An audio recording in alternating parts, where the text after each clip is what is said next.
Milí priatelia, vítam vás pri sledovaní talk show Na kavičke v obývačke. Budeme sa snažiť spríjemniť vám toto upršané nedeľné popoludnie, pretože dnes tu mám skutočne zaujímavého hostia a je ním Beno Štutika. Beno, vitaj. A Beno, ty nie si u nás prvýkrát, pretože hosťom tejto talk show si už raz bol, kedy si nám rozprával o svojej veľmi zaujímavej, dobrodružnej, ale zároveň aj veľmi peknej ceste, kedy si na svojom pionieri precestoval celú Európu. Ale teraz máš za sebou jeden ešte možno krajší alebo zaujímavejší projekt a ním je Bosou nohou od východu po západ. Takže vítaj, pohodlne Tak. sa usaď. Ďakujem, veľmi pekne ďakujem za pozvanie a teším sa na rozhovor. A ideme sa teraz o tom porozprávať. Ja som už povedala, že bosou nohou si prešiel od východu po západ, takže povedzme si najprv, čo bolo možno tvojou motiváciou, prečo si sa rozhodol a teraz zase si to môžeme tak rozdeliť na také dva ciele a teda prečo si sa rozhodol, že to bude bosou nohou a prečo si sa vôbec rozhodol pre túto cestu, ktorá mala aj taký ešte iný, ako inú výzvu alebo iný ako tvoj osobný, pre tvoj osobný charakter, ale bol tam aj nejaký dobročinný. Čiže prečo? Tak to prvé hľadisko, prečo ísť na tú cestu. Minulý rok som precestoval Európu, tentokrát som si chcel pozrieť Slovensko, tie krásy Slovenska, spoznať ho trošku viac a vedel som o takej ceste, cez Starodivnú SMP, ktorá vedie z Dukly na Devín. Je to najdlhšia turistická trasa na Slovensku a tak som sa ju pokúšal aj prejsť pred 2 rokmi, to sa mi bohužiaľ nepodarilo. Tiež som sa pokúšal prejsť na boso a je to hlavne taká výzva pre mňa, či to zvládnem a či sa mi to podarí. No a to druhé, prečo som sa rozhodol ísť na tú cestu, tak tú cestu som robil aj trošku charitatívne. Snažil som sa vyzbierať peniažky pre jedného chlapčeka, Peťka, 6-ročného, ktorý má taký trošku atypický druh autizmu a snažil som sa mu vyzbierať peniažky na ročné predplatné oxygenoterapie, ktoré mu zatiaľ pomáhajú, takže to bol taký ten druhý cieľ. Peťko je človek, ktorý je tvojmu srdcu blízky, je to tvoj známy. Áno, Peťko je vlastne môj bratranec, no a ja som mohol na vlastné oči vidieť, ako tí rodičia s tým sa snažia bojovať a snažia sa mu pomáhať. A A teda, aký bol ten tvoj finančný cieľ, čo si chcel počas cesty, ktorú si plánoval dosiahnuť? Čo si mu, koľko asi, lebo jednoduchšie povedané, koľko stojí tá terapia? Snažil som sa mu vyzbierať ročné predplatné tej oxygenoterapie, ktorá to nejak vychádzalo na nejakých 3360 eur. To sa mi nakoniec podarilo, ale o tom si asi povieme potom neskôr. Čiže cieľ bol vyzbierať niečo cez 3000 eur. Áno. Tento cieľ už teraz môžeme povedať, že si splnil, možno si ho maličko aj prekročil, ale koľko tých peňazí bolo v cieli, si povieme, keď sa fyzicky s tebou dostaneme do toho cieľa.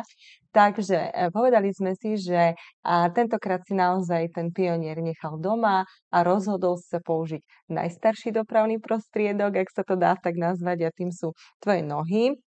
Čiže začínal si na najvýchodnejšom cípe Slovenska, tým je Nová Sedlica. Ale že to nebola iba taká bežná turistika, o tom svedčí aj to, že si tu a to, že už ťa trošku poznáme z tej tvojej predchádzajúcej cesty.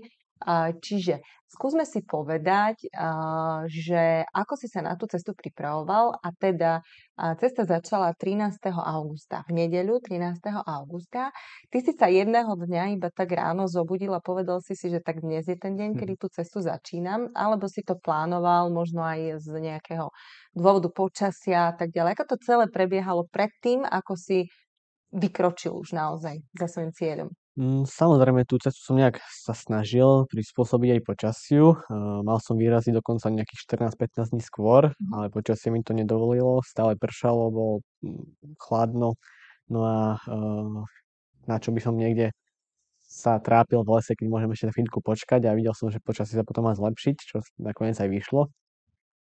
A vlastne to bola taká denná rutina aj na tej ceste. Každý deň ráno alebo večer si pozrieť počasie na nasledujúce dni a nejak to trošku prispôsobiť aj k mojej ceste, aj k tým kilometrom, koľko by som chcel prejsť na ten deň. A Keď si tak dobre spomínam, tak tá druhá polovica augusta naozaj už bola celkom taká teplá a tak, ale tá tvoja cesta, ty si vedel zhruba, koľko dní bude trvať od východu na západ na boso? Mal si predstavu? Ja som to nejak plánoval nejakých 40 dní, že by mi to mohlo trvať, čož nakoniec sa mi to aj približne podarilo. Ja už som mal také trošku menšie skúsenosti z tej minulej cesty pred 2 rokmi, keď som to skúšal, že cca jak to vychádza tie kilometre za deň a tak. No a nemal som to nejak presne, striktne stanovené, že dovtedy tam musím dojsť, ale uh, plánoval som nejakých 40 dní, nakoniec to bolo 43 dní, takže sa mi to v podstate vyšlo. Dobre, čiže je nedeľa 13. august a ty začínaš svoju cestu podľa toho, čo uvádzaš na Facebooku, je 13:30. Nejakým spôsobom si sa dostal do Novej Sedlice, predpokladám, že možno rodičia ťa tam priviezli, alebo ako. A teraz, kde smerovali tvoje kroky v tej Novej Sedlici? No, vyrazil som z tej najvýchodnejšej obce, Nová Sedica je najvýchodnejšia obec na Slovensku a vyrazil som ešte ďalej na východ, na ten najvýchodnejší bod Slovenska, ním je Kremenec. Je to vlastne taký trojhraničný bod, kde No sa... počkaj, ty si popoludní 13:30 vyrazil na Kremenec. Mhm. Lebo Kremenec je teda túra, o ktorej nielen Snímčania vedia, že nie je úplne, čo sa týka náročnosti, najjednoduchšia a zväčša tam ľudia chodievajú ráno, aby sa stihli ešte vrátiť za Vidna. Čiže ty si sa po obede na noc vybral na Kremenec, na boso. No áno, keď sa to tak povie, je to možno trošku divné, ale, ale nakoniec som to stihol ešte za Vidna, sa mi vidí, že som prišiel do tej útulne, ktorá je nedaleko toho Kremenca, Mhm. nejakých pár kilometrov, takže Ja ti budem tak do toho trošku vstupovať. Dúfam, že ťa to nebude hnevať, alebo našich divákov. A čiže ty si spomenul útulňu, to znamená, že prespával si počas tých viac ako 40 dní viac menej v útulniach, alebo mal si to nejako zmapované, že ako to bude vyzerať počas celej tej cesty, že budeš musieť prespávať niekedy možno aj pod holým nebom v lese a tak. nejakých možno 90% alebo väčšinu času som spal v nejakých útulniach alebo pod holým nebom. Párkrát, alebo našli sa samozrejme aj dobrí ľudia, ktorí ma ubytovali na tej ceste a takto mi tú cestu spríjemnili, ale vyhýbal som sa nejakým hotelom a nejakým plateným ubytovniam, takže väčšinou to boli nejaké prístrežky, autobusové zastávky alebo len tak hodiny pod stromami v lese, takže Normálne si zaparkoval v autobusovej zástavke, tam si ľahol a tam si prespal. no áno, Alebo, aj alebo že také si noci možno boli. zdriemol na chvíľu, keď si potreboval taký refresh, či naozaj, že Naozaj celú noc. celú noc som tam prespal. Čo, ako ľudia reagovali, keď ťa pri tom Mm, videli? Tak v podstate ja som tam prišiel už niekedy večer, už tam ľudia neboli. Nad ránom ma zobudila taká skupinka turistov, ktorí vystúpili z autobusu a išli na nejakú turistiku. Trošku divne ma pozerali, ale keď som im vysvetlil, kto som, čo som, kde idem, tak to potom brali už tak normálne. Videli, že nie som nejaký tento Hej, bezdomovec bezdomovec. a tak. Dobre, a tiež tak ešte rozmýšľam, že čo muselo predchádzať tej tvojej ceste, lebo tam asi to plánovanie zohralo veľkú úlohu, hej? Lebo predsa len vybrať sa naprieč celým Slovenskom, napriek tomu na boso. A propos, muselo to byť na boso? Nestačilo, aby si to prešiel v nejakých dobrých turistických Áno. topánkach a splnil ten cieľ, ktorý si mal. Ja som si to chcel takto stiažiť, ako asi každú vec, ktorú robím alebo vymyslím, takže pred tými 2 rokmi, keď som to skúšal, tak som aj nemal ísť na boso, len asi deň predtým som zistil, že nemám žiadnu dobrú obuv na takú cestu, tak som sa proste rozhodol, že idem bosý. No a to som si potom povedal, že je to super vec, že si to musím zopakovať a dotiahnuť to až do toho konca, až na ten devín. Neviem, či úplne super vec, ale každopádne, ak chcete posunúť svoje hranice a zistiť, kde až sú, tak vyberte sa po Benovom vzore, možno na boso.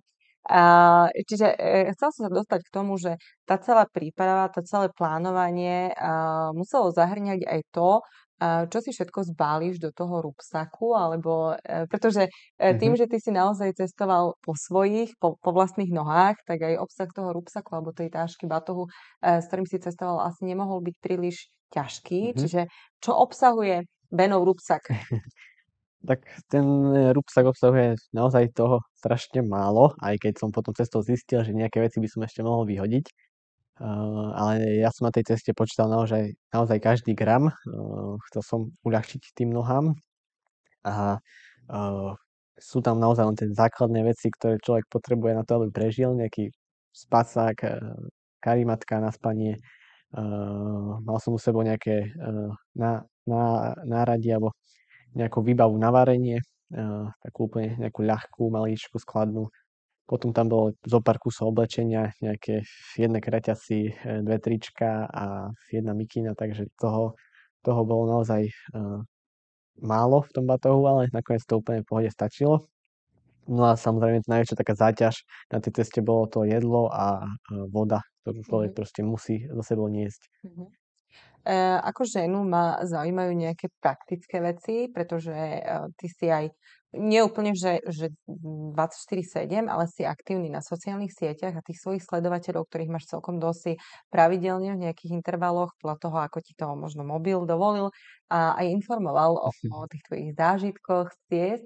Čiže zaujímajú ma práve také veci praktického charakteru, kde si nabíjal mobil, napríklad akým spôsobom k Mhm. tomu došlo, lebo však väčšinu času si trávil niekde v lese, na lúke a tak. Mal som so sebou aj takú solárny panel, aj powerbanku samozrejme. Snažil som sa to nejak kombinovať, využiť. Na minuloročnej ceste na tej motorke to celkom dobre fungovalo, ale na tejto ceste, keď som išiel cez les, bol som stále v tieni, tak ten solárny panel nefungoval veľmi dobre. Ale tá cesta viedla aj cez nejaké dedinky, mesta, takže v nejakých reštauráciách sa dalo dobiť telefón aj powerbanky. Ja na nejaké 3-4 dní som mal to, tú energiu starané, ale boli aj také dni, keď som napríklad sa mi telefón vybil a pol dňa alebo takmer celý deň som išiel bez akékoľvek elektroniky, takže Mhm. Spomínaš, že si mobil niekedy nabíjal v reštauráciách, takisto hovoríš, že najväčšiu záťaž toho tvojho rúbsaku práve tvorilo jedlo a voda. Čiže čo si počas celej také cesty zvykol jedávať? Lebo ja si to predstavujem tak, že kebyže idem niekde, čo asi teda nikdy k tomu nedojde, aby som išla naprieč Slovenskom na 43 dní až na busu. Ale asi by som si zobrala nejaké pašteky, konzervy. no presne tak to nejak vyzeral môj jedálniček, hlavne zo začiatku, keď som išiel cez tú východnú etapu, tých 6 dní až na tú Duklu, tam neboli žiadne obchody, žiadne mestečka, to bola taká úplná divočina. A tam ten batoh z začiatku vážil samozrejme najviac. Čím ďalej som išiel, tak tým sa tá váha zmenšovala. Ale potom, keď už som mal nejaké príležitosti sa niekde dobre nájsť, pretože to človek potrebuje, Energiu, neustále, áno. hej, zaťažený a keď môže si dať nejaké dobré jedlo, tak si to určite dopreje. Ale mal si so sebou aj nejaké také veci, ktoré nám ponúkajú tie veľmi moderné, pokrokové časopisy, keď nám ukazujú nejaké úplne že super veci na turistiku typu sušené mäso alebo Mm. nejaké že proteíny a tak. To som nemal, ja som mal väčšinou nejak také výfonky, polievky instantné a presne Také paštety, z hej. internátu typ. No presne tak. Dobre, ale ešte jednu zaujímavú vec si mal so sebou, teda keď sa nebavíme už o obsahu tvojho rúbsaka, ale práve tieto palice, ktoré tu Mhm. máš. Tie si možno aj ukázať, ja poprosím možno aj kameru, aby na nich trošku zaostrila, pretože toto je kľúčová vec, ak chcete prejsť Slovensko z Novej Sedlice, alebo teda z najvýchodnejšieho bodu, ktorým je Kremenec, až po najzápadnejší, a to už ani neviem, či sme spomenuli, že za ten považujeme Devín. Čiže práve tieto palice, ktoré Benovi pomohli, prečo práve, alebo nie, tak práve asi to mohli byť aj akékoľvek iné palice, ale v tvojom prípade to boli tieto. Skutočne je to tak, že miestami úplne, že sa na nich až spoliehal. Áno, už aj ku koncu, aj keď bol nejaký zlý terén, tak ja som to využíval ako také možno odrážadlo alebo také chodule, že som takmer celú váhu sa zavesil na tie palice a úplne odľahčil tie nohy. To mi veľmi, veľmi pomáhalo na tej ceste a bez palíc to ani neviem predstaviť. Nikdy sa nestalo, že by som ich niekde zabudol, pretože hneď som prišiel na to, že bez toho ďaleko nedôjdem, takže oni putovali so mnou celú cestu až od východu až po ten západ, takže sú to také už moje Paličky. Talizmány. Hej. Dobre, tak na budúce, keď zase si niečo vymyslíš, predpokladám, že opäť budeš ďalej posúvať svoje hranice. Ja neviem, či preplávaš Atlantik, či poješ na nejakej loďke, tak nezabudnuj, aby sa bolo o čo odrážať. Ale v podstate my sme sa celkom slušne rozbehli v tom našom rozhovore, ale keď si to premietneme do tých kilometrov, tak ešte stále sme iba ako keby na Kremenci. Mhm. Iba ako keby pre niekoho to už je že cieľ. Pre teba to bol začiatok. Čiže poďme. Nová Sedlica, Kremenec, tam si teda prespal prvú Mhm. noc v tej útulni a odkiaľ viedli tvoje cesty ďalej. A ďalej som smeroval vlastne po poľsko-slovenskej hranici až na Duklu. To bolo takých 6 dní, 110 kilometrov čistej divočiny.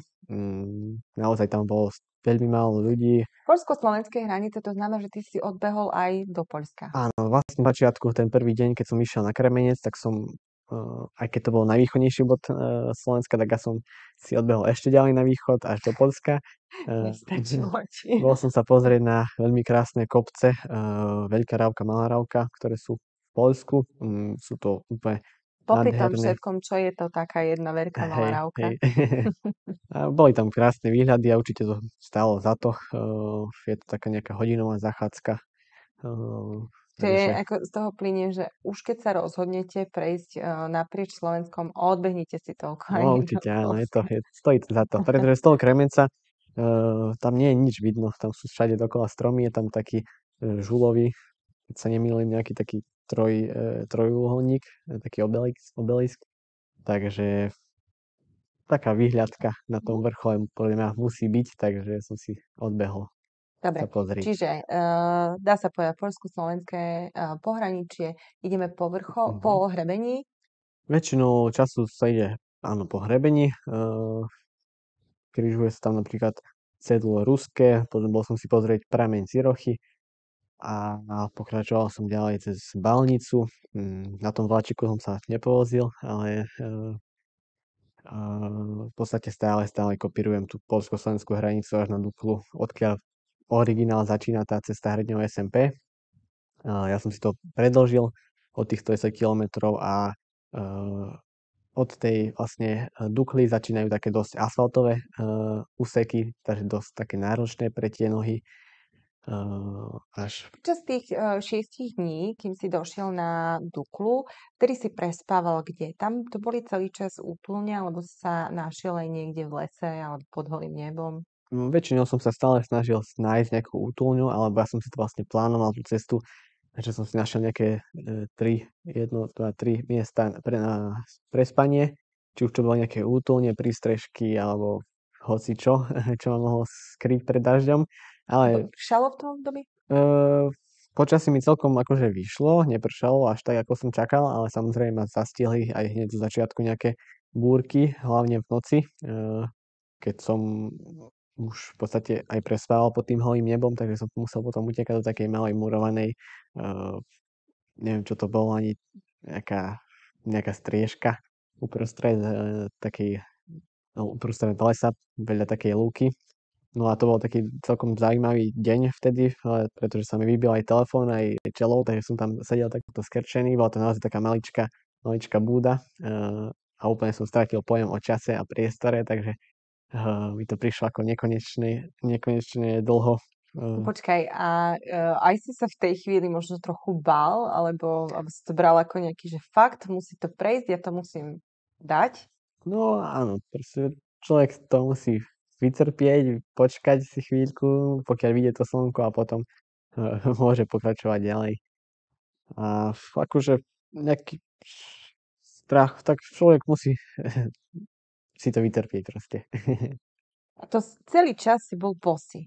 Áno. Aj keď bol dážď, aj keď bola búrka, aj keď boli, ja neviem, v lese po zemi nejaké konáre, aj keď si išiel po asfaltke, po rozpálenej, po mokrej, celý čas si bol bosý. Áno, v podstate v kuse aj keď ma niekto ubytoval a ponúkal mi šľapky, tak som sa odmietol. Šľapky nie, v žiadnom Áno, prípade. takže No dobre, a teraz mi napadá teda otázka, ktorá asi napadne možno mnohým ľuďom, keď toto počúvajú. Je veľmi, veľmi veľké riziko asi nejakého poranenia. Ja musím povedať, že tak zase trošku odbočím. Mne sa stalo raz v Amerike, že som omylom vstúpila na kliniec, kobercový kliniec bol v Mhm. hoteli. A v tej chvíli som, musím povedať, že to ani necítila. Takto sadala do tureckého sedu a v tej chvíli mi z toho koberca klinec vošiel do nohy. A niečo ma akože zabolelo, ale som si Mhm. sadla a som si povedala, že ma niečo akože pichlo a tak. Sedela asi nejakých 10 minút a v tej chvíli som sa postavila a som myslela, že zomrem, sa Mhm. akože objavila v nemocnici, kde mi ten klient tam ťahali a tak ďalej, to už je iný príbeh. Musím ale povedať, že tie nervové ukončenia, ktoré sú na tých chodidlách, sú extrémne citlivé. Mhm. A ty si toto absolvoval za akéhokoľvek počasia, za akéhokoľvek povrchu. Podarilo sa ti dokončiť tú svoju cestu bez nejakého zranenia? Aj keď človek si samozrejme dával veľmi veľký pozor na tie nohy a plánoval každý krok, a to doslova, stále pozeral len, no nielen pod nohy, ale väčšinu času pod nohy. Uh, ale samozrejme to zranenie ma neobyšlo. Bolo to nejak asi v prvej tretine cesty, Vieš, takže ono je to tak, že asi by sa ti to ani nerátalo, keby si to dal no bez asi zranenia, tak. vieš. Že mohol si tak povedať, že zranenie, konečne, mám to za sebou. Že už to bude dobre dokonca. No dobre, čiže čo sa No, stalo? no ale samozrejme chvíľka nepozornosti a podarilo sa mi zakopnúť o taký ostrý kameň na takom nešťastnom mieste na ľavej nohe pod maličkom. Mal som to samozrejme aj nejak ako to držať v čistote, hej, alebo To pred asi tým nie je prachom. možné pri tom Asi, všetkom no, prachu a veľmi tak, nie je. čiže tam sa nedá zabrániť možno nejakej infekcii. Aj si Mhm. vyhľadal, Toho som sa samozrejme bál, keď to vyzeralo ako maličká ránka. V bežnom živote by to nebol takmer žiadny problém, ale hneď som vedel, že tá malá ránka môže spôsobiť veľké problémy, či už presne s tým zápalom, alebo uh, vedel som, že aj tá malá ránka môže ukončiť moju cestu hoď kedykoľvek, ale aj keď mi to veľmi znepríjemnilo tú cestu, naozaj ten každý krok od toho momentu bol oveľa, oveľa náročnejší, ale nejak sa to až ku koncu tej cesty podarilo tak zahojiť, že som to už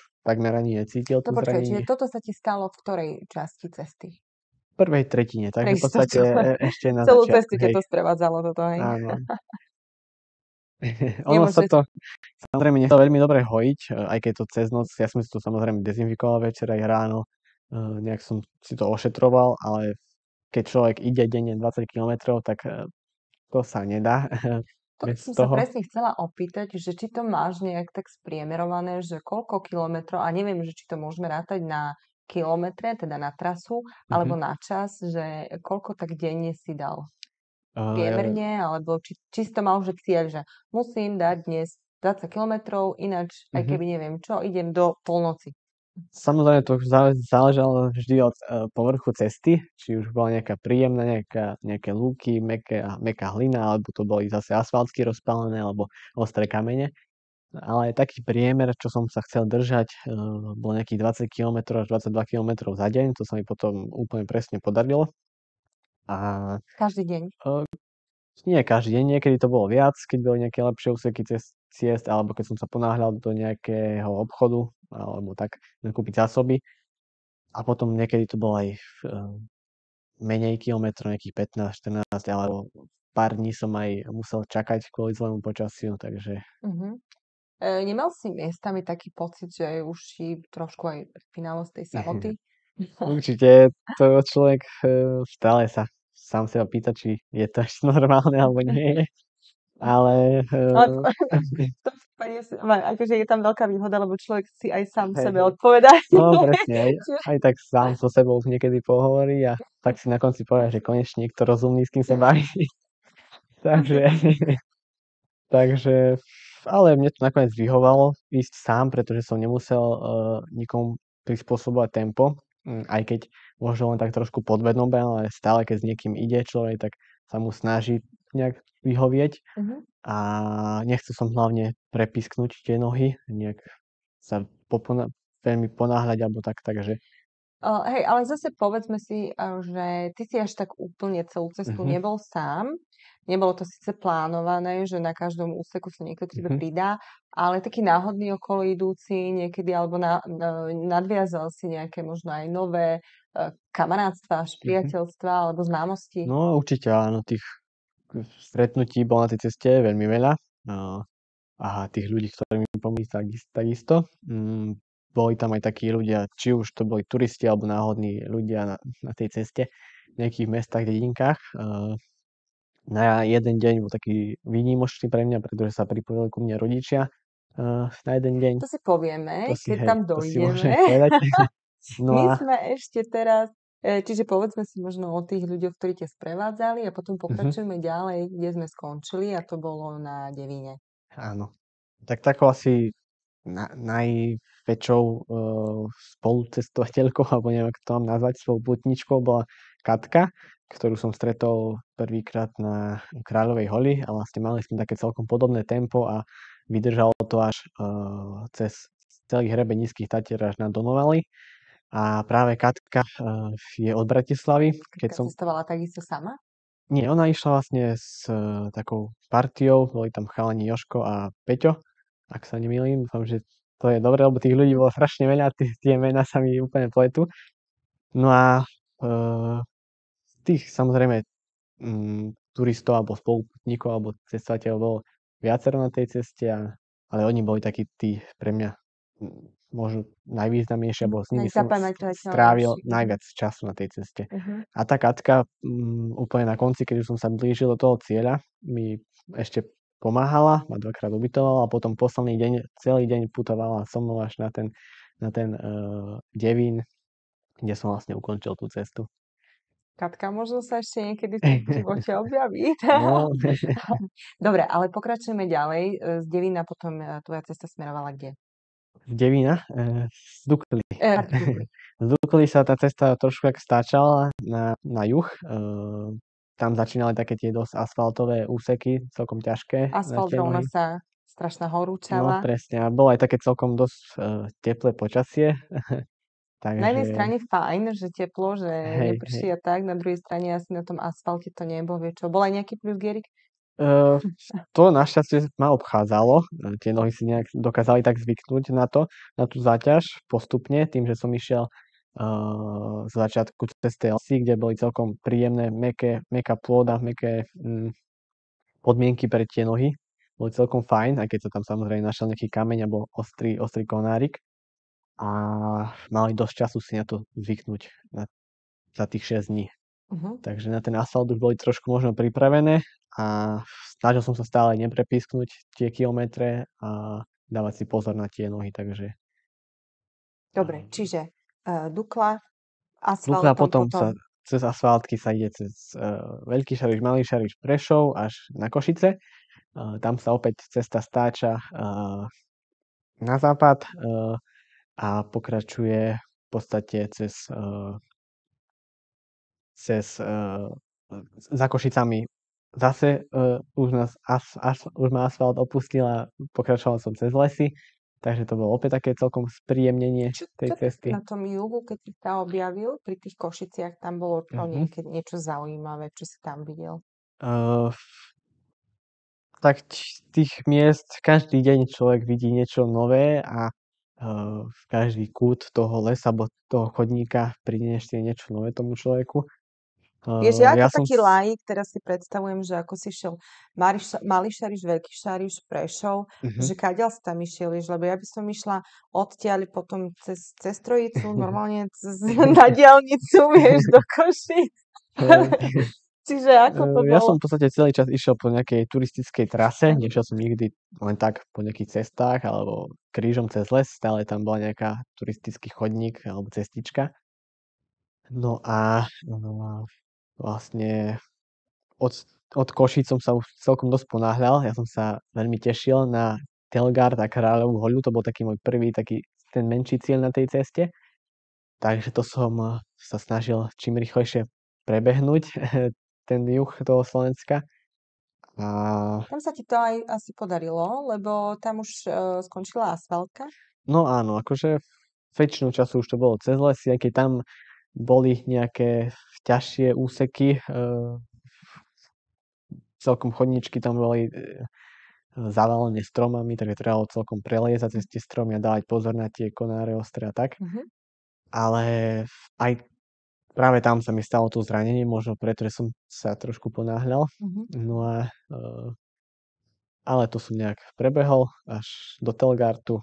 No a ja sa ešte zastavím, ešte predtým, ako vyjdeme na Kráľovú hoľu, Mhm. tak určite mnohí, ktorí nás sledujú, a mne je teda ako jedna z prvých vecí, ktoré mi napadli, keď som aj rozmýšľala na touto cestou, keď som sa pripravila na ten dnešný rozhovor, bolo, že keď si toľko noci strávil v tom lese, čiže 40 plus, či sa nebal tej zvery a aj toho všetkého, samozrejme, akože, no dobre, asi sme sa nebali nejakých duchov v lese, ale každý teraz rozprával o strete s medveďom, o tom, aké je to teraz nebezpečné, nech nejde do lesa, kto sa bojí a tak ďalej. Čiže nebal si sa tých zvierat, ktoré ťa v podstate stretnú? Určite rešpekt tam pred tými zvieratami bol. Veľmi veľa ľudí, v podstate každý deň mi niekto hovoril, že či sa nebojím, že teraz sú tie medvede trošku možno premnožené, alebo tak, ale ja som za tú cestu, za tých 43 dní, čo som putoval, ani jedného medveďa nevidel, ani dokonca ani stopu. Takže väčšinou to bolo len nejaké také líšky, alebo začínala... Čiže ako, to je hoax, že som No, ja čo neviem, má, ja som čo má žiadneho svetka, nestretol. ktorý No. bosou nohou prešiel od východu na západ a nevidel ani jednu medvediu stopu. No, Takže asi kľudne, som mal šťastie ešte nejaké. stíhame jesenné hry. V pohode.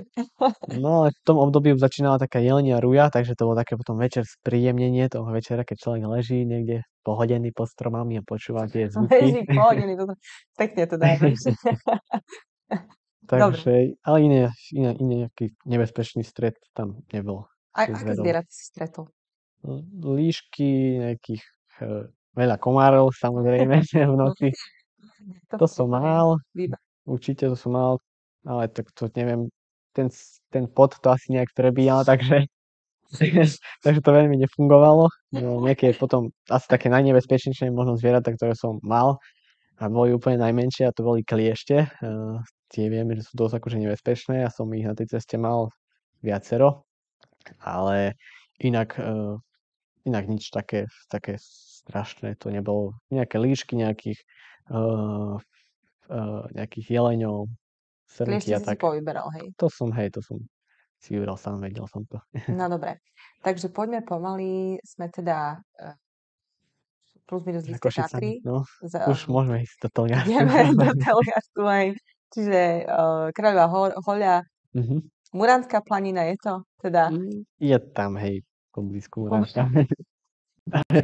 Je to asi aj. Dobre, čiže ty si sa rozhodol teda, že pôjdeš na Kráľovú hoľu, toto bol taký tvoj polocieľ, alebo to bola taká polovica cesty? Ešte asi nie. Polovica cesty bola niekde, sa mi zdá, až za Ďumbierom, keď to dobre počítam. S tým, že ja som si to trošku predĺžil, takže nejak na hrabi Nízkych Tatier. Takže, ale Kráľová hoľa bola taký môj taký prvý cieľ menší na tej mojej ceste. Stále som tam chcel proste ísť na Kráľovú hoľu, nikdy som tam predtým nebol, ani nikde inde na hrabe Nízkych Tatier, takže bolo to pre mňa také úplne prvýkrát. A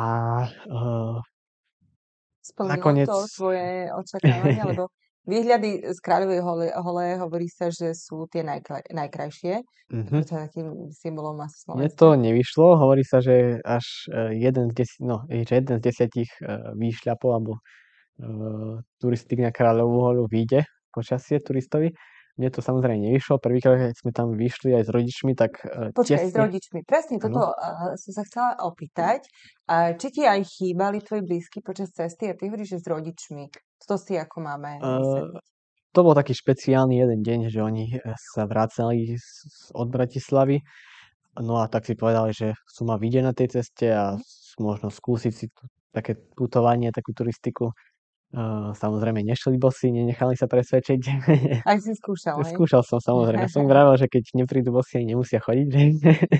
Ale nakoniec išli normálne obuty. No a bolo to také, samozrejme, spríjemnenie tej cesty. Počkaj, teraz si obutý. Teraz som, obutý. Čo? Ty si zvykol normálne chodiť v topánkach, potom ako sa vráti? Hej, ako človek si na to veľmi, veľmi rýchlo zvykne, na ten komfort. Samozrejme, z začiatku tie nohy boli úplne také zaparené alebo spotené, hej, v tých topánkach, že nebolo to veľmi príjemné. Máš to také, keď sa teraz dotkneš, že také zocelené? Akože tá koža sa stále nejak trošku ešte lúpe, tie pozostatky z tej cesty tam ešte sú, takže nie je to veľmi príjemné na pohľad možno, ale aj teraz sem tam, keď je nejaké trošku lepšie počasie, alebo aj cez ten týždeň som mal možnosť si vybehnúť niekde do lesa, popod lesa, prejsť na boso a je to super pre mňa, takže... Odporúčame. 9 z 10 odporúčam ísť do lesa na boso. Najlepšie v noci. No, A, ale len s Benom, on sa nebojí. Dobre, čiže rodičia teda sa rozhodli, že budú absolvovať tú takú túrku s mhm. tebou na Kráľovú holu. Hovorí, že to nevyšlo. Prečo to nevyšlo? Aj keď z začiatku sa zdalo, že všetko bude super, tesne nad vrcholom sa zrazu počasie úplne zmenilo a začalo fúkať, prišli mraky, hmla, pocitová teplota hore bola možno niekde okolo nuly. Tam sa mi prvýkrát stalo, že mi úplne odmrzli nohy, že som ich vôbec necítil. To bol taký tiež úplne zaujímavý pocit, keď človek išiel po tom asfalte, po tých kamienkoch a necítil to, že bola to možno aj taká trošku výhoda, ale Ale toto muselo byť veľmi nepríjemné no asi. samozrejme to nebolo nič také príjemné. A my sme potom tam museli čakať v takej núdzovej miestnosti hodinu a pol, možno aj viac.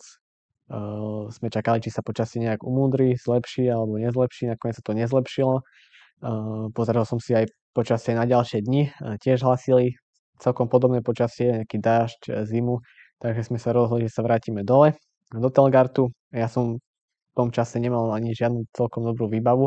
Na také počasie mal som len nejakú starú, ošúchanú, deravú mikinku, ktorú som mal na minuloročnej ceste, ktorá vôbec nefungovala v tom Počkaj, počasí. úplne, že začiatočník nie si, tak prečo si urobil takú chybu, Uh, že si nezobral nejakú pláštenku, alebo že bežne, ja sa nepovažujem za nejakého akože top turistu, aj napriek tomu, ja neviem, naposledy sme išli do Zádielu a tiež, keď sme vychádzali z parkoviska z tej dediny, tak bolo asi 32 stupňov, dokonca sme si prezliekali dlhé tričko za krátke, lebo fakt bolo strašne horúco a možno neprešli ani 2 hodiny a tesne pod tou zádielskou výhľadňou nás zachytila taká búrka, mhm. že nebola by som nikdy na tom parkovisku povedala, že sa to tak rýchlo môže zmeniť a zvrtnúť.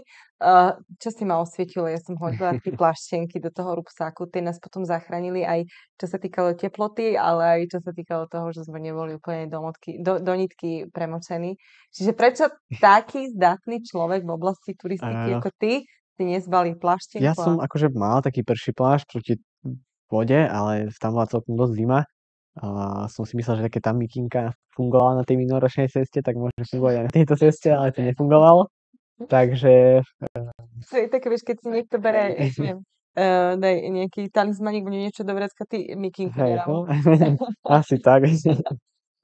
Takže to sme potom museli sa vrátiť dole. Oni ma rodičia odviezli do Popradu, kde som si kúpil nejakú lepšiu už vetrovku. A potom som musel 2 dní počkať, prespať v jedných kapucínov v Spiskom Štvrtku. No To a si cieľene išla k tým, alebo ako si tam my sme to cestou samozrejme riešili aj v tej núdzovej miestnosti, sme zvážili kadejaké také varianty, že čo ako. No a našli sme také celkom dobré ubytovanie, nebolo to ďaleko a nemusel som platiť žiadnu veľkú sumu za nejakú Mhm. ubytovňu v Telgarte priamo.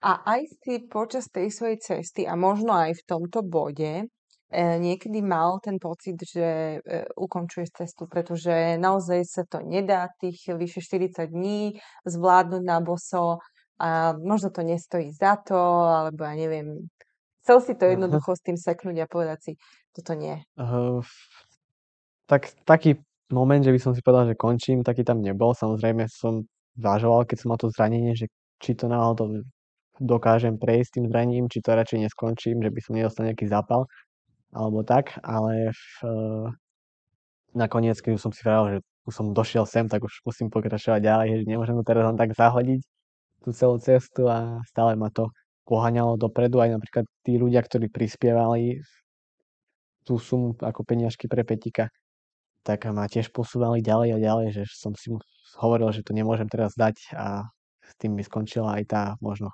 charitatívna vec Áno, tej áno. cesty, takže Dobre, takže teda tú cestu na Kráľovú horu A ty si to Mhm. v podstate si ju absolvoval. Áno, ja som Aha. to vyšiel dokonca 2-krát. No, k tomu som sa chcela práve dostať, že prečo si to absolvoval ešte druhýkrát? Keď aj ten vlastne aj ten prvýkrát sa ti to podarilo, len si nevidel nič. Hej, Hej, keď si tam vyšiel. aj ten druhý pokus, tam tiež nebolo veľmi dobré počasie, celkom fúkalo, akurát vtedy aj pršalo, teraz nepršalo, takže už po tretíkrát sa mi tam hore nechceli, tak som musel pokračovať ďalej.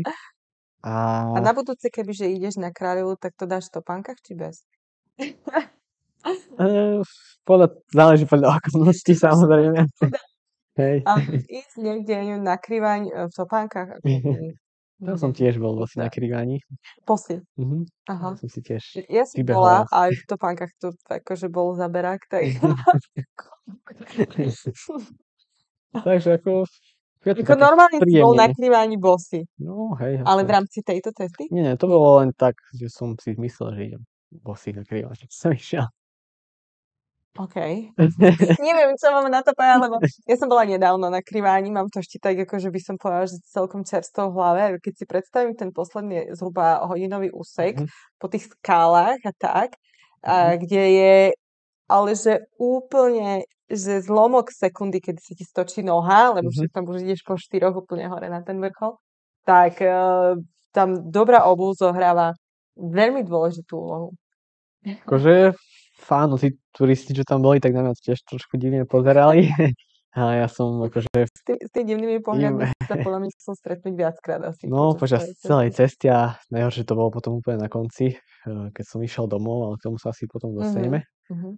No ale... Dobre, Kráľová hoľa dvakrát teda a z Kráľovej hole ťa čakala asi, alebo už sme sa o tom bavili, že Mhm. najkrajšia časť tvojej cesty Hej, a to potom bolo to bol čo? vlastne hrebeň Nízkych Tatier až na Donovali. To mi vyšlo celkom dobré aj počasie. Boli pekné výhľady, nebolo ani veľmi horúco, ani nepršal dážď, nefúkalo, takže tá etapa bola pre mňa najkrajšia. Aj keď mi ľudia cestou vraveli, že mám si počkať na Nízke Tatry, že tam to bude oveľa ťažšie, ale pre mňa to bolo úplne perfektné, hej, aj ten terén, úplne mäkká pôda, také lúčky, trávka a bolo to dosť príjemné pre To, mňa. čo pre niekoho už by bolo, že Mhm. masakér. A viem si predstaviť doma je také, že 2 hodiny. Musel si celú cestu pešo a samý konár tam bol. Pre mňa to bolo úplne, že super, že už som si išiel po takom mekom povrchu, po Mhm. lúkach. Takže hrebeň Nízkych Tatier. No, určite odporúčam na bosoch, to je, Čo to je pre to je Benátsku zážitok. ísť na bosu? V pohode. Dobre, takže išiel si teda ďalej a Mhm. po hrebení Nízkych Tatier až cez Donovali. Donovali, tam sa vlastne eh, cesta vedie cez takú celkom zaujímavú dedinku, Kremnické bane, kde sa vlastne nachádza ten geografický stred Európy. Takže som bol aj v najvýchodnejšom bode na Slovensku, aj na západe, aj v strede Európy. A keď som ja som tam už párkrát bol a vlastne tam mi prišiel na ten nápad obísť na pionieri Európu, takže to bolo také pre mňa, to bol ďalší taký cieľ na tej mojej ceste, doraziť až tam. No a potom som už pokračoval ďalej, cesta sa tam zase stáčala na sever, takže tá cesta nešla úplne priamo od východu na západ, ale išla hore dole. By som povedal, že to je zhruba nejakých 500 kilometrov, Mhm. ale v tom prípade to asi bolo o dosť viac, keďže to bolo, že Hej, vychádzalo to nejakých 880 kilometrov.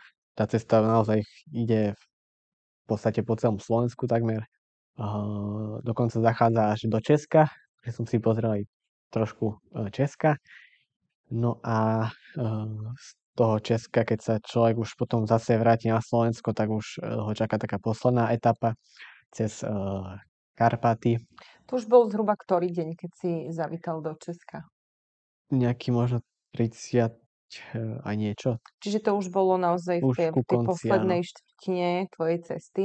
Hej. Bol si už tak nejak aj fyzicky, aj psychicky už taký, že naozaj vyčerpaný a čakal si už na záver tej cesty? No áno, ja som sa naozaj tešil na ten záver, pretože to telo stále bolo slabšie a slabšie a nohy čím ďalej tým viac a viac boleli. ako nielen nohy, ale celé telo, ramena od rúbsaku, ruky od palíc a tak ďalej. A aj keď ľudia vravia, ktorí idú napríklad tú cestu Erňov SMP, že ten posledný úsek je už najľahší, tam nie sú žiadne vysoké prevýšenia, ide sa stále v podstate cez les, ale ten povrch, ktorý tam je, mne vôbec nevyhovoval, tam boli všade také ostré kamienky a bol to naozaj pre mňa najťažší úsek na záver. Tam som naozaj... Ale bol to skutočne najťažší úsek, alebo to bolo spôsobené tým, že už si naozaj bol aj fyzicky, aj psychicky veľmi vyčerpaný? Museli ťa boliť už aj chodidlá, celé nohy, ruky od toho rúbsaku, aj teda ramena, ale ruky aj práve z toho dôvodu, že v tomto Mhm. období si už asi najviac prenášal tú celú silu na tie palice, ako sme si hovorili.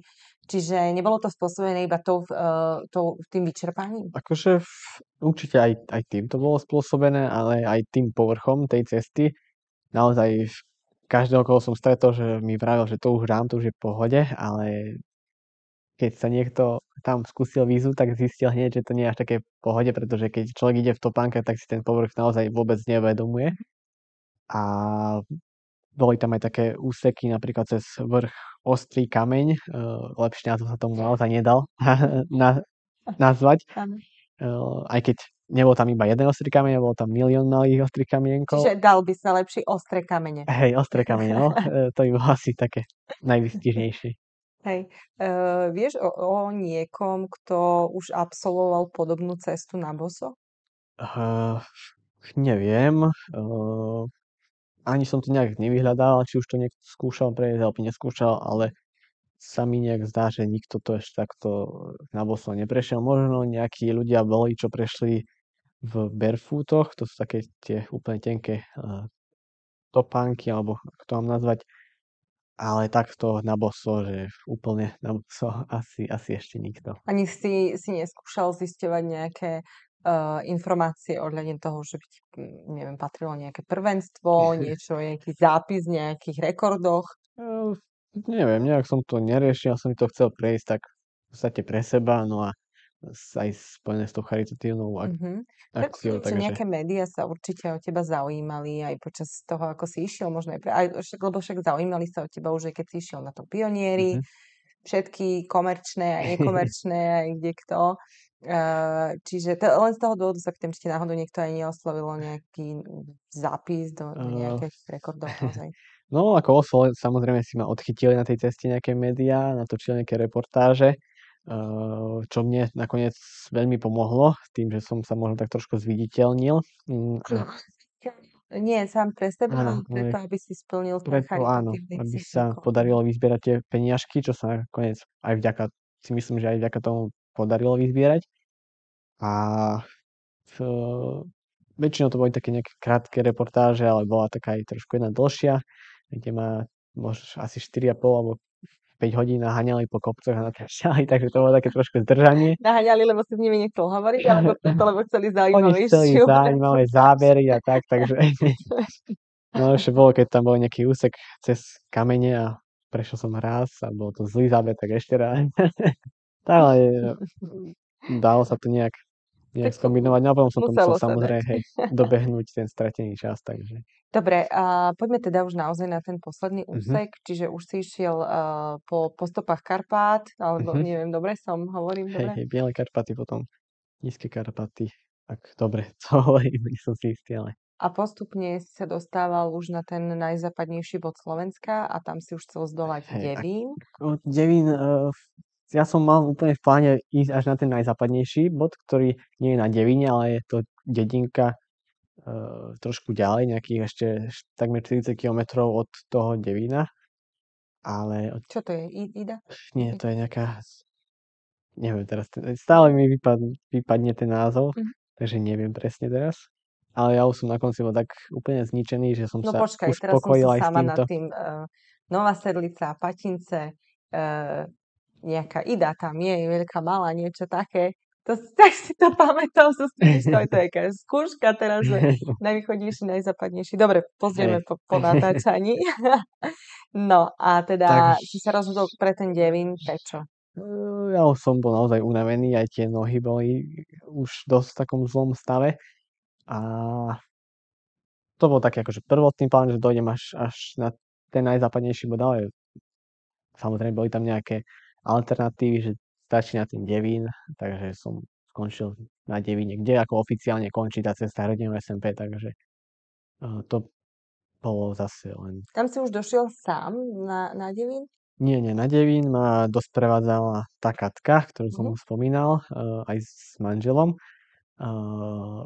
Bolo to také pre mňa úplne taká podpora morálna, aj psychická, No aj tak fyzická. povedz mi, boli tie pocity, a keď si na ten Devín došiel, prípadne kto ťa tam čakal, lebo pamätám si, aké si mal privítanie, Mhm. keď si sa vrátil z cesty po Európe na Pionieri, Mhm. tak ako to bolo na tom Devíne? Bolo to podobné, ako si vtedy došiel? Pre mňa to bolo úplne niečo iné, tie pocity boli úplne iné, lebo človek nekončí doma, ale končí niekde inde, v Mhm. nejakom cudzom mieste. Takže bolo to také úplne zmiešané pocity, že som bol aj šťastný, že som to skončil, pretože som bol úplne unavený, vyčerpaný. Aj som bol smutný, že tá cesta nepokračuje ďalej, ale naozaj som sa už tešil, že konečne nebudem musieť nikam ísť, takže... Že ti už aj asi aj odľahlo, lebo teraz sa už o tom asi rozpráva jednoducho, Mhm. ale zrejme v čase, kedy to bolo treba absolvovať, to asi také jednoduché nebolo. No áno, pretože aj ten záver bol naozaj veľmi, veľmi ťažký pre mňa, takže som už Mhm. bol rád, že to končí. Dobre, a teraz poďme k tomu, my sme si už na začiatku povedali, že ten charitatívny cieľ bol splnený, Mhm. ale nakoľko bol splnený?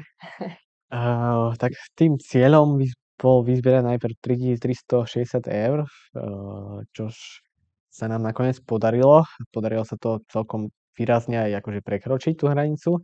A To znamená, že koľko? vyzbieralo sa presne 4450 eur od nejakých 161 darcov, takže keď to dobre Úžasné. počítam, asi ich nebudem teraz menovať, ale za to im strašne veľmi teraz pekne ďakujem a určite tie peňažky pomôžu Už si ich aj Peťkovi. Už som odovzdal ich Peťkovi samozrejme alebo aj jeho dozdal. rodičom teda? Hej, to už sú peňažky odovzdané, no a budeme čakať na prvé Výsledky. výsledky, áno. A určite ja možno aj v tvojom mene, v mene rodičov malého Peťka naozaj ďakujeme všetkým darcom a určite aj všetci tí, ktorí darovali peniaze a podporili tak nielen Peťka, ale aj teba, Mhm. tak určite budú rádi, ak Peťkovi tieto peniaze pomôžu a ak mu trošku skvalitnia jeho život. A ty si teda splnil všetky ciele, ktoré si dal, ukončil si svoju cestu a splnil si aj ten charitatívny cieľ a konečne si mohol ísť domov. Verím tomu, že už to bolo iným nejakým dopravným prostriedkom, teda ako si sa dostal domov. Cestu domov som vlastne absolvoval na vlaku. Bolo to také trošku možno pre mňa nudnejšie. Naozaj som si to neužil, cestu domov. Ale Pre no teba. asi, Len mi hej. ešte povedz, že či si už bol v tom vlaku obutý. Nie, išiel som aj domov bosý. Takže viete si asi predstaviť, že Ale už si tie... musel byť zvyknutý na pohľady tých ľudí. Akože to som už bol, samozrejme, ale na tej stanici hlavnej v Bratislave tam je trošku viac ľudí a keď úplne každý sa na vás pozerá a majú také úplne pohľady divné, tak Kam zapadneš? Na tej stanici si určite zvykol. takže prišlo mi to také trošku divné, no, ale už som vedel, že to musím nejak vydržať a v tom vlaku som si o to nohy schoval pod sedačko, takže... Dobre, takže pricestoval si až domov do Belej nad Mhm. Cirochou. Ako si sa potom aklimatizoval? Lebo poznáme ťa a teda No, do postele si nešiel. to samozrejme nie, treba sa pomaličky aklimatizovať, takže spal som prvú noc, vlastne aj doteraz spím vonku na balkóne, takže... Takže Beno, v podstate, že nuda. No hej, to je také veľmi komfortné. Počkaj, ako ty, keď si ženu nájdeš, tak čo mu niekto to vie, že podmienka inzerát, ale posteľ nemáme, neuznávam. Spíte vonku, Iba mám. uvidíme, možno sa to zmení. Čo? Ideme držať prsty. Beno, ja som veľmi rada, že si došiel, že si nám došiel porozprávať o svojej ceste, Musím povedať, že ťa veľmi obdivujem, ako zdolávaš ciele, ktoré si pred seba dávaš, lebo zdolávaš sám seba, psychicky sa zoceľuješ a silnieš. A mňa by možno zaujímalo, že čo chystáš najbližšie, lebo ľudia, ktorí ťa poznajú, a ja sa ťa spoznala, keď sme robili ten prvý rozhovor, tak asi vedia, že pri tomto si neskončil. Ty si sa vrátil zo svojej cesty, hneď si išiel pracovať, lebo však je treba niečo zarobiť. Tie cesty tiež nie sú zdarma. Mhm. Čiže aj zajtra vlastne odchádzaš zase do práce, do Nemecka. Ale čo potom? Lebo toto určite nie je posledná výzva v tvojom Áno. živote. Človek má na tých cestách veľmi veľa času rozmýšľať nad tým, čo bude ďalej a hneď by najradšej z jednej cesty išiel hneď na druhú. To samozrejme sa nedá tak ľahko, takže tie financie sú potrebné. No a plány sú veľké, samozrejme, tých plánov je veľa, ale na najbližší rok, na ďalší rok to bude asi opäť nejaká taká trošku kratšia cesta, menšia cesta, niečo podobné ako bola táto, čo sa časovo týka. A aby som mal viac času zarobiť na nejakú väčšiu cestu, ktorú plánujem a tá už bude, myslím si, že niečo cez rok by mohla trvať a bude to naozaj trošku väčšie. Vo vode, vo vzduchu, kde to bude? Uh, no, cestoval som už na motorke po nejakých cestách, diaľniciach, asfaltkách. Potom som cestoval na boso po nejakých lúkach, lesoch, takže ešte ostávajú také ďalšie spôsoby, buď vzduchom, alebo po vode. Takže uvidíme, čo z toho bude najskôr, ale Budeme ti chcem to... držať prsty, určite. Už sme sa o tom bavili, že ty si taký ten náš tusnínsky Alexander Supertramp. Takže Beno, a ešte raz, veľmi pekne ti ďakujem, že si prišiel porozprávať nielen mňa, ale aj všetkým, ktorí nás sledovali o tvojej zaujímavej ceste, o tvojich osobných výzvach a o tom, ako si zase pomohol niekomu. Budeme ti držať prsty, aby naozaj sa ti opäť podarilo vymyslieť niečo, čím obohatíš seba, ale aj svoje okolie a budeme sa potom tešiť na to, ako nám zase o tom prídeš porozprávať. Takže ešte raz ďakujeme a vám prajeme ešte príjemný zvyšok víkendu a nedeľného popoludnia.